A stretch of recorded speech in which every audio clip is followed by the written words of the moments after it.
에즈베리 신학교의 총장이기도 하고 또 유명한 선교학자가 되는 티모시 테넨트라는 교수님이 세계 선교 역사를 요약을 하면서 몇 가지 중요한 전환점이 되는 순간들을 말한 것이 있습니다. 그 중에 한 가지가 뭐냐면 특이하게도 이 사도행전에 나오는 흩어진 사람들에 대해서 말씀을 합니다. 스데반이 순교하고 난 다음에 큰 박해가 예루살렘에 있어서 사람들이 유대와 사마리아 땅으로 흩어지게 되는데 이 흩어진 사람들이 사도행전 8장 4절에 보면은 그 흩어진 사람들이 두루다니며 복음의 말씀을 전할세라고 되어 있습니다.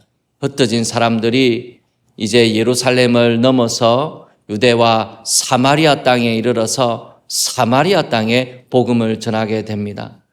이 사마리아는 유대와 적대적인 관계에 있지 않습니까? 그래서 복음이 사마리아 땅으로 넘어갔다는 것은 굉장한 진보를 가리키는 것입니다.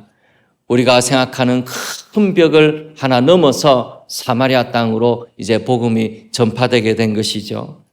사도행전 11장에 보면은 또 하나의 사건이 나오는데 이 흩어진 사람들로 인하여서 복음이 전파되는 사건이 이렇게 기록되어 있습니다. 사도행전 11장 19절 20절 말씀입니다. 그때에 스데반의 일로 일어난 환란으로 말미암아 흩어진 자들이 베니게와 구브로와 안디옥까지 이르러 유대인에게만 말씀을 전하는데 그중에 구브로와 구레네 몇 사람이 안디옥에 이르러 헬라인에게도 말하여 주 예수를 전파하니 그랬습니다. 이제는 그 흩어진 사람들이 사마리아 땅을 넘어서 베니게와 구브로와 안디옥까지 갔다 그랬습니다. 그리고 안디옥에 이르러서는 유대인들에게만 복음을 전하는 것이 아니고 헬라인에게도 복음을 전하는 엄청난 일이 일어나게 된 것입니다. 이 복음 전하는 것을 통해서 안디옥 교회가 세워지게 되고 이 안디옥 교회는 나중에 사도 바울을 선교사로 파송하는 교회가 됩니다. 초대교회 선교 역사의 큰 획을 그은 사건이 이 안디옥 교회가 일어난 사건인데 그 안디옥 교회를 시작하게 된 것도 흩어진 사람들이라는 것입니다. 이 흩어진 사람들이 세계 선교 역사에 얼마나 놀라운 기여를 하고 놀라운 진보를 이루었는가 성경이 기록하고 있다는 것입니다. 이 초대교회에 지대한 역할을 했던 이 흩어지는 사람들을 통하여서 우리 하나님께서 이 땅에 세워진 모든 교회를 향하여 매우 중요한 교훈을 우리에게 말씀을 하십니다. 저는 우리 교회가 우리 주님께서 지금 하시는 말씀을 잘 듣기를 원하고 그 말씀에 순종하게 되는 귀한 일들이 있기를 원합니다. 우리 주님께서 이 엄청난 진보가 흩어진 사람들을 통하여 이루어졌다는 것을 우리에게 말씀해 주시면서 우리에게 주시는 교훈을 살펴보기 위해서는 그 배경이 되는 것을 먼저 알 필요가 있습니다. 오순절에 성령이 강림하시고 베드로의 설교를 통하여서 3,000명이 주님께 돌아오는 놀라운 사건이 일어났지 않습니까? 그 놀라운 사건을 통하여 얼마나 놀라운 변화의 역사가 예루살렘에 일어나게 됐는지 성경이 짧게 말하고 있지만은 그 면면을 보게 되면 엄청난 변화가 예루살렘에 있었다는 것을 알 수가 있습니다. 사도행전 2장 43절에서 47절 말씀입니다. 사람마다 두려워하는데 사도들로 말미암아 기사와 표적이 많이 나타나니 믿는 사람이 다 함께 있어 모든 물건을 서로 통용하고 또 재산과 소유를 팔아 각 사람의 필요를 따라 나눠주며 날마다 마음을 같이하여 성전에 모이기를 힘쓰고 집에서 떡을 떼며 기쁨과 순전한 마음으로 음식을 먹고 그랬습니다. 하나님을 찬미하며 온 백성에게 칭송을 받으니 그 결과로 주께서 구원받는 사람을 날마다 더하게 하셨다 했습니다. 하나님께서 단지 어떤 사람들이 구원받는 역사만 일어나게 된 것이 아니고 예루살렘에 엄청난 변화가 일어나게 되었다는 것입니다. 그 변화의 하나로 말씀을 하는 것이 뭐냐면 백성들이 재산을 팔아가지고 가난한 사람들을 구제하는 일을 하게 되었다는 것이죠. 내 것을 가리지 아니하고 이제는 서로 함께 통용하게 되는 놀라운 공동체가 이루어지게 된 것입니다. 여러분, 우리 교회 한국 교회 역사가 그리 오래되지는 않았지만은 저는 교회에서 사람들이 재산을 팔아서 가난한 사람들에게 나누어 주었다는 이런 이야기는 한 번도 들은 적이 없습니다. 여러분 들어보신 적이 있으십니까? 엄청난 사건이 일어나게 된 것이죠. 우리가 가지고 있는 욕망 가운데 가장 큰 것이 소유욕이지 않습니까? 그 소유욕을 뛰어넘어 가지고 가난한 사람들을 위하여 내 것을 팔아가지고 그것을 가난한 사람들에게 나눠주는 일을 했으니까 얼마나 놀라운 변화가 일어나게 된 것입니까? 하나님을 찬양하고 하나님을 예배하는 것이 너무나 기뻐서 날마다 하나님의 성전에서 하나님을 예배하고 사도들의 가르침을 받고 그리고 그 받은 말씀을 가지고 서로 각 가정에 모여서 하나님의 말씀을 나누니까 이것이 천국과 같아가지고 너무 좋아서 집에 가지기를 싫어하는 것이죠. 그런 아름다운 공동체가 만들어지게 된 것입니다. 그리고 그 결과로 많은 사람들이 주님께로 돌아오는 역사가 예루살렘 교회에 있게 된 것입니다. 그럼 얼마나 놀라운 일입니까? 저는 우리 교회가 예루살렘 교회가 같으면 소원이 없겠다 싶어요. 이 땅에 있는 모든 목회자들이 예루살렘 교회와 같은 공동체를 이루어가는 것이 꿈꾸고 또 그렇게 기대합니다. 그리고 이 예루살렘 교회는 앞으로 나오게 되는 모든 교회에게 모범이 되는 그런 교회 모습이지 않습니까? 너무나 아름다운 공동체의 모습을 가지고 있는 것이죠. 예루살렘 교회는 모이는 교회의 모범이 되고 전형이 되는 그런 아름다운 공동체가 예루살렘에 탄생하게 된 것입니다. 모이는 교회, 서로 함께 모여서 교제하고 심지어는 자기의 재산까지도 팔아서 가난한 사람들을 위해서 구제하는 그런 아름다운 공동체, 모이는 교회의 모습이 있었던 것이죠. 근데 이 아름다운 공동체가 되는 이 귀한 교회의 모습이지만은 이 교회 모습에 한 가지 아쉬운 것이 있었습니다. 그것은 무엇이냐면 복음이 예루살렘에만 전파되고 있다는 것입니다. 그것도 유대인에게만 전파되고 있다는 것입니다. 그 벽을 넘어서 그 경계를 넘어서 다른 데까지는 나아가지 못하고 있었다는 것이죠. 사도행전 1장 8절에 보면 우리 주님께서 분명한 명령을 내리시지 않습니까? 오직 성령이 너희에게 임하시면 너희가 권능을 받고 예루살렘과 온 유대와 사마리아와 땅끝까지 이르러 내 증인이 되리라 하시니라. 이 예루살렘을 넘어서 온 유대와 사마리아와 땅끝까지 이르러서 내 증인이 되라고 말씀하시는데 이 예루살렘 교회는 그 복음이 예루살렘에만 머무르고 있었고 유대인에게만 머무르고 있었다는 것입니다. 그 한계를 벗어나지를 못했다는 것이죠. 악한 자들이 이 아름다운 공동체를 해하려고 큰 박해를 일으켰습니다. 예수님 믿는 사람들이 핍박을 당하는 엄청난 일이 일어나게 되었을 때 성도들이 이 박해를 통해서 이제는 다른 곳으로 흩어질 수밖에 없는 상황이 되었다는 것입니다. 예루살렘에 모여있던 성도들이 유대와 사마리아 땅으로 흩어져서 도망을 갈 수밖에 없는 상황이 되었다는 것이죠. 사마리아 땅은 웬만하면 가지 않을 곳이기는 한데 지금 박해가 일어났으니까 당장 이 위기를 극복해야 되니까 어쩔 수 없이 사마리아 땅으로 가게 되었다는 것입니다.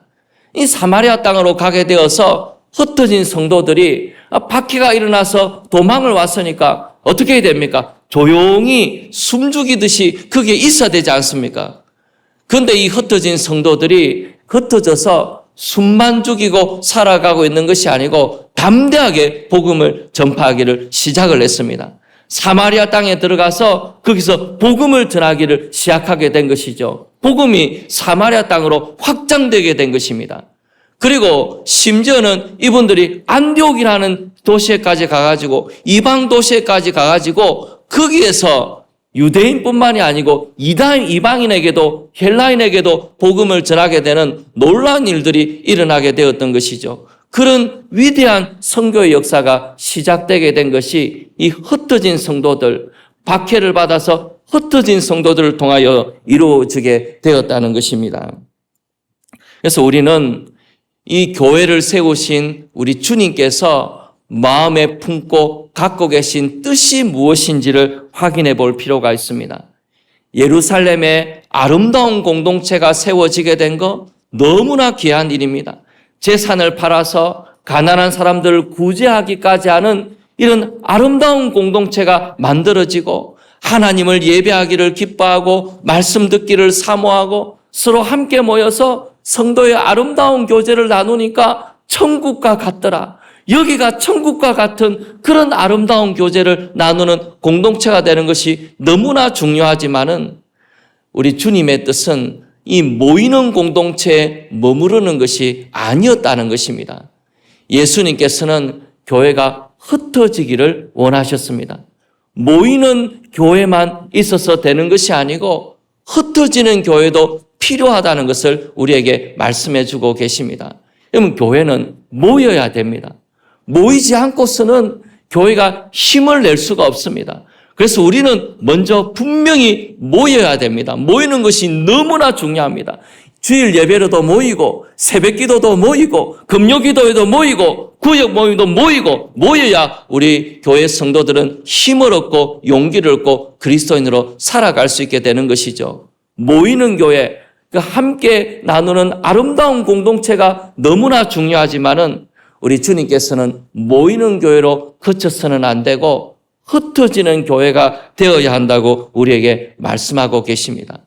성교의 명령을 내리시는 것을 볼 때 교회는 본질적으로 흩어지는 교회여야 한다는 것입니다. 본질적으로 생태적으로 교회는 흩어지는 교회의 모습을 가져야 한다는 것이죠. 조금 더 분명하게 말하면은 교회는 모이는데 흩어지기 위하여 모이는 교회가 되어야 한다는 것입니다. 우리가 예배를 드리고 또 우리가 성도 간의 교제를 나누고 성경 공부를 하면서 모이기에 힘을 쓰는 이유가 무엇이냐면 흩어지기 위해서입니다. 이 세상에 흩어져서 그리스도인으로 살아가기 위하여 우리가 모인다는 것입니다. 그래서 우리 교회가 흩어지는 교회가 되는 것이 얼마나 중요한가, 이 흩어진 사람들을 통하여 주의 복음이 전파되는 것을 통하여 우리에게 말씀해 주고 계십니다. 흩어진다는 것이 말은 쉽지만은 굉장히 어려운 일입니다. 우리는 본성적으로 편안한 것을 좋아하고 익숙한 것을 좋아합니다. 낯선 것을 좋아하지 않아요. 우리 교회에서도 낯선 사람 만나서 인사하는 것은 그리 쉬운 일이 아닙니다. 우리는 본성적으로 익숙하고 편안한 것을 좋아하기 때문에 흩어진다는 것은 매우 어려운 것입니다. 그래서 이것은 순종할 영역이고 우리가 하나님 앞에서 마음을 다해서 붙잡아야 되는 원리가 된다는 것입니다. 우리의 본성으로 할 수 있는 것이 아니라는 것이죠. 그래서 우리 교회가 흩어지는 교회의 모습이 되는 것이 얼마나 중요한가, 이 사도행전 8장 11장 말씀을 통해서 함께 나누었습니다. 제가 왜 이 말씀을 드리냐면은 구역 모임 때문에 제가 이 말씀을 드립니다. 우리 교회에서 구역 모임 재편성을 하지 않습니까? 아니, 목사님 왜 구역 모임을 재편성해가지고 우리 이렇게 힘들게 만듭니까? 그렇게 생각하는 분이 계실지도 몰라요. 구역 모임을 재편성하게 되는 이유가 두 가지가 있습니다. 하나는 구역 모임을 잘 하기 위해서입니다. 구역 모임을 재편성한 지가 10년이 더 지났습니다. 10년이 지나는 동안에 이사를 많이 하셨어요. 이사를 했으면은 내가 가까이 있는 구역으로 가야 되지 않습니까? 그런데 내가 지난번에 있던 구역이 너무 좋아요. 그래서 내가 계속 거기에 머무르게 되니까 구역 모임을 계속 같이 하게 되는데 몸은 제가 멀어졌지 않습니까? 그러니까 구역 모임을 잘 하기가 어려워지는 일들이 생기게 되는 것이죠. 우리 교회 어느 구역이 있는데 그 구역은 보통 지역 동네 이름을 따지 않습니까? 근데 그 구역원 중에 그 지역에 사는 사람은 아무도 없대요. 그러니까 다 다른 데로 흩어졌는데도 이름은 그대로 남아있는 것이죠. 그러니까 우리가 이런 상황이 되었으니까 한번 좀 재정비해서 새롭게 구역 모임을 하는 것이 필요하지 않겠는가. 그리고 구역 모임을 지난 지가 재편성한 지가 10년이 넘다 보니까 그 10년은 긴 세월입니다. 나이도 들기도 하고 상황도 바뀌고 여건도 변화가 되면서 상황이 달라졌는데 그대로 계속 있다 보니까 구역 모임을 하기 어려워지게 된 것이죠. 그래서 구역 모임을 재편할 필요를 가지게 된 것입니다. 그런데 구역 모임을 재편하게 되는 또 하나의 이유가 있습니다. 구역 모임이 잘 되는 것, 그것만이 목적이라면 구역 모임이 잘 되는 것은 가만히 놔두고 안 되는 데만 이렇게 모아서 새롭게 하면 되지 않습니까? 그렇게 하실지도 몰라요.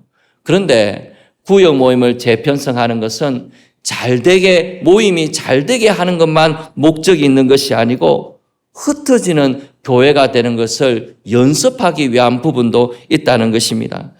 우리가 흩어지는 교회의 모습을 우리 구역 모임에 한번 적용을 해본다고 생각을 해본다면 이 구역 모임도 흩어지는 교회의 모습이 필요하다는 것입니다. 우리가 그 안에서 아름다운 공동체를 나누고 우리가 살아가는 인생 가운데 정말 끈끈하고 서로 사랑을 나누고 뭐든지 이야기할 수 있는 그런 구역 모임이 있다는 것이 얼마나 큰 복입니까? 그런 구역 모임이 되기까지 그냥 되는 게 아니고 누군가가 헌신하고 수고하여서 그런 아름다운 공동체가 만들어진다는 것은 너무나 귀한 일이라는 것입니다. 그런 구역 모임이 있다는 것은 우리 인생 가운데 큰 복인 것이죠. 그런데 구역 모임이 모이는 교회로서의 모습만 가지고 있다게 되면은 그것은 몇 가지 문제를 초래하게 됩니다. 그렇기 때문에 흩어지는 교회를 연습할 필요가 있다는 것입니다. 어떤 문제가 생기면 첫 번째는 문제가 생긴 뭐냐 하면은 새로 오는 사람이 적응하기가 아주 어려운 공동체가 되고 맙니다. 여러분, 내가 배타적이 되어야 되겠다 그리 결심하고 배타적이 된 사람은 아무도 없어요. 우리는 배타적이라는 말을 매우 싫어합니다. 그렇지만 나도 모르게 배타적인 사람이 되어가는 것입니다. 내가 끈끈하게 잘 알고 있고 편하게 지내는 사람, 그런 사람들과만 계속 교제하다 보면은 다른 사람이, 새로운 사람이 내가 갖고 있는 교제권 안으로 들어올 수가 없는 것입니다. 여러분, 우리가 구역 모임으로 모이고 있는데 오늘 새로운 사람이 그 구역 모임에 갔다고 한번 생각해 보십시오. 그 구역 모임에서 새로운 사람이 적응할 수가 있겠습니까? 서로 너무 끈끈하고 친하고 잘 알다 보니까 새로운 사람이 그 관계 안으로 들어갈 수가 없게 된다는 것입니다. 우리가 구역 모임은 새로운 사람이 그 구역 모임에 들어올 수 있어야 합니다. 구역 모임이 흩어지는 교회가 된다는 것은 쉽게 이야기하면 새로운 사람이 그 구역 모임에 적응할 수 있게 되어야 한다는 것이죠. 그래서 우리가 새로운 사람이 적응할 수 있는 구역의 모습을 가지고 있는가 우리가 한번 돌이켜볼 필요가 있다는 것입니다. 안타깝게도 교회 역사가 오래되게 되면은 그 교회는 배타적인 교회가 될 가능성이 매우 많습니다. 모든 교회가 그런 것은 아닙니다. 그렇지만은 그런 교회가 되어갈 가능성이 매우 많아요. 새로운 사람이 적응하기가 매우 어려운 곳이 되어갈 가능성이 높습니다. 전통을 지키는 것에 관심을 가지고 있기 때문에 변화를 꾀하는 것보다 전통을 지키는 것에 우선순위를 갖게 되고 기존에 있는 교인들이 새로운 교인보다 그 우선순위를 가지게 됩니다. 그렇게 되다 보니까 눈에 안 보이는 전통과 문화가 많아서 새로운 사람이 그 교회에 적응하기가 매우 어렵게 되는 것입니다. 우리 교회는 어떤 교회입니까? 새로운 사람이 잘 적응할 수 있는 그런 교회의 모습을 가지고 있습니까? 아니면 특별한 사람만 적응할 수 있는 그런 교회의 모습을 가지고 있습니까? 웬만한 내공이 아니고서는 적응할 수 없는 그런 구조의 모습을 가지고 있다 그러면 그 교회는 다시 한번 생각해 볼 필요가 있는 것이죠. 그래서 우리가 새로운 사람이 적응할 수 있는 그런 구역 모임, 교회 모임이 되기 위하여서 흩어지는 것을 연습을 할 필요가 있다는 것입니다. 이 흩어지는 교회의 모습을 연습하지 않을 때 또 하나의 문제는 무엇이냐면 교회가 사명을 잃어버리게 된다는 것입니다.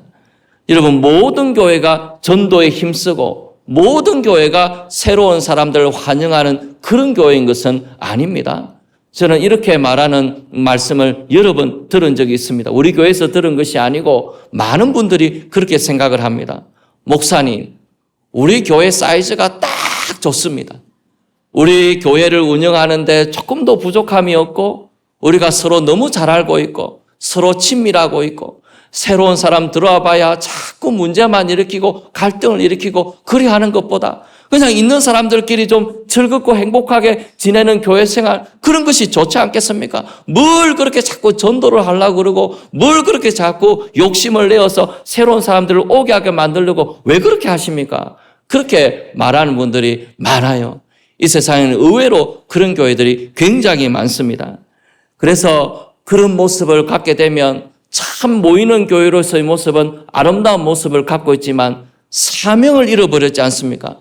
예루살렘과 유대와 사마리아와 땅끝까지 이르러서 내 증인이 되라고 하는 주님께서 교회에 맡기신 가장 중요한 사명을 잃어버린 공동체가 되고 말지 않아요. 얼마나 그것이 무서운 일입니까? 흩어지는 교회의 모습을 연습할 필요가 있다는 것입니다. 그래서 우리가 이 구역 모임을 통하여서 서로 말씀을 나누고 또 함께 교제하는 것이 필요합니다. 구역 모임은 서로 친하게 되는 것이 목적이 아니에요. 구역 모임은 서로 친하게 되고 그리고 거기에다가 말씀을 더해서 영적인 성장이 일어나게 되는 것, 그것이 구역 모임의 목표입니다. 그리고 그보다 더 중요한 목표는 뭐냐면 구역 모임은 전도하는 것입니다. 그 구역 모임을 통해서 새로운 사람들이 전도되어지고 교회에 정착하게 되어지고 그래서 이 구역이 전도 모임에 쓰임받게 되고 흩어지는 교회로서의 모습을 가지게 될 때 그 교회가 좋은 교회로 자라갈 수 있게 되는 것이죠. 사명을 잃어버리지 않도록 우리가 조심할 필요가 있다는 것입니다. 모이는 교회로서만 끝내서는 안 되고 흩어지는 교회의 모습을 가져야 한다는 것이죠. 그래서 잘 되고 많아지는 이 구역이 있다면 분구를 해야 됩니다. 그냥 계속 거기에 머무르지 말고 분구하고 흩어지고 나누어져서 새로운 사람들이 또 적응하고 전도될 수 있도록 노력하는 것이 필요한 것이죠. 우리가 꼭 그런 교회의 모습을 가지게 되기를 바랍니다. 세 번째로 이 흩어지는 것을 연습하지 않게 될 때 생기게 되는 변화가 무엇이냐면 생명력을 잃어버리게 됩니다. 여러분, 교회는 새로운 사람이 들어오고 그 사람이 복음을 통하여 변화되어지고 열심을 내는 것을 통하여서 교회가 생명력을 갖게 됩니다. 그런데 그런 일이 일어나지 않게 되면 교회가 생명력을 잃어버리게 돼요. 아무도 들어오는 사람이 없으니까 모든 일은 기존에 맡았던 리더들이 다 맡아서 해야 됩니다. 그러니까 갈수록 지쳐가는 구조를 가질 수밖에 없다는 것입니다. 영적인 활력이 사라지고 나면은 교회에 남는 것은 비평과 평가만 남습니다. 교회 문화가 그런 식으로 바뀌어지게 된다는 것이죠. 그렇게 되게 되면 참 무서운 결과가 뒤따르게 되는데 다음 세대가 떠나갑니다. 생명력이 없는 교회에 다음 세대가 머무를 이유가 없지 않습니까? 다음 세대가 그걸 보고 있는 것이죠. 다음 세대가 떠나갈 수밖에 없는 그런 교회가 될 수밖에 없다는 것이죠. 그래서 우리가 흩어지는 교회가 될 때 새로 들어오는 사람이 있고 열심을 내는 사람이 있고 변화되는 사람이 있게 될 때에 생명력이 넘치는 교회가 되고 그 교회의 모습을 통하여 하나님께서 일하시는 것입니다. 여러분, 흩어지는 교회가 된다는 것은 매우 어려운 일입니다. 익숙한 사람들, 내가 잘 지내는 사람들과 약간 다른 사람이 들어올 수 있는 룸을 만들어준다는 것은 매우 어려운 일이에요. 낯선 사람에게 다가간다는 것은 굉장히 어려운 일입니다. 그래서 우리가 이거 흩어지는 교회를 연습한다는 것이 매우 어려운 일이에요. 그러나 우리가 용기를 가지고 우리 주님을 의지하고 새로 시작해 보기를 바랍니다. 조금 있으면 이제 구역 모임 전체 구역 모임 결과가 보여지게 되면 아니 다른 구역은 안 흩어지는데 내만 흩어졌나 그렇게 생각을 하면서 억울하고 그럴 게 아니고 우리가 흩어지는 교회가 되는 것을 연습하기 위하여서 다른 사람들이 어떻게 되는가는 관심을 가지지 말고 내가 하나님 앞에서 어떻게 살아야 되겠는가, 내가 흩어지는 교회로서 어떻게 주님 앞에 살아야 되겠는가, 그렇게 한번 관심을 가지고 살아보기를 바랍니다. 여러분, 우리가 보면은 의외로 우리의 교제권이 그렇게 넓지를 못해요. 내가 아는 몇 사람하고만 오랫동안 지냈지, 교회 함께 다녔지만은 영적인 교제나 기도 제목을 함께 나누고 기도해 본 적은 없는 분들이 의외로 많습니다.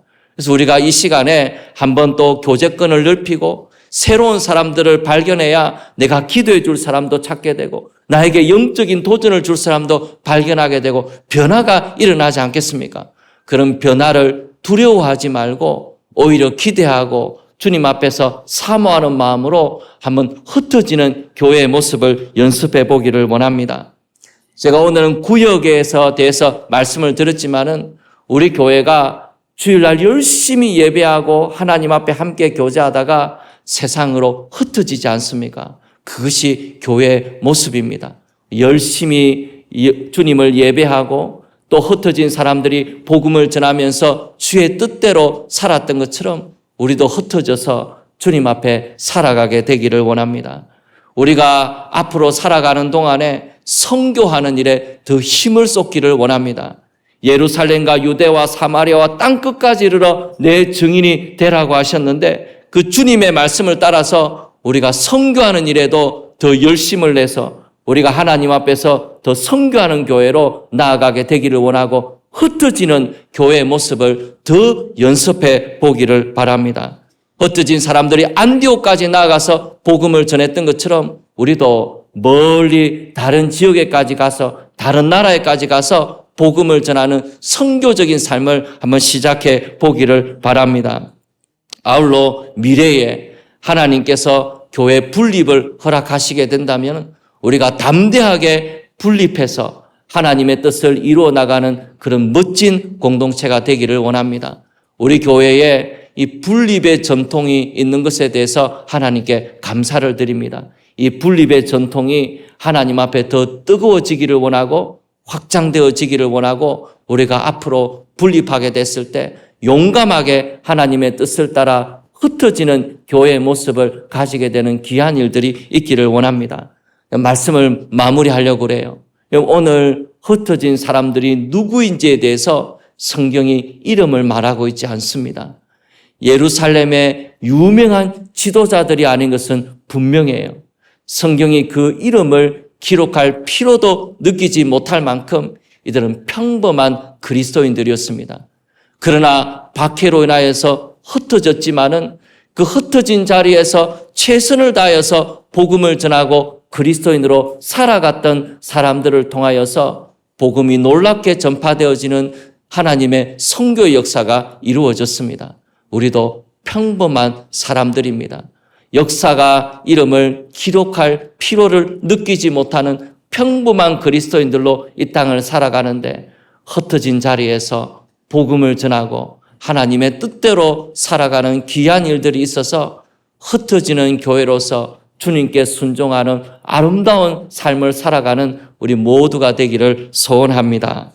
우리 주신 말씀 생각하면서 찬송가 502장 같이 찬송 들으시겠습니다.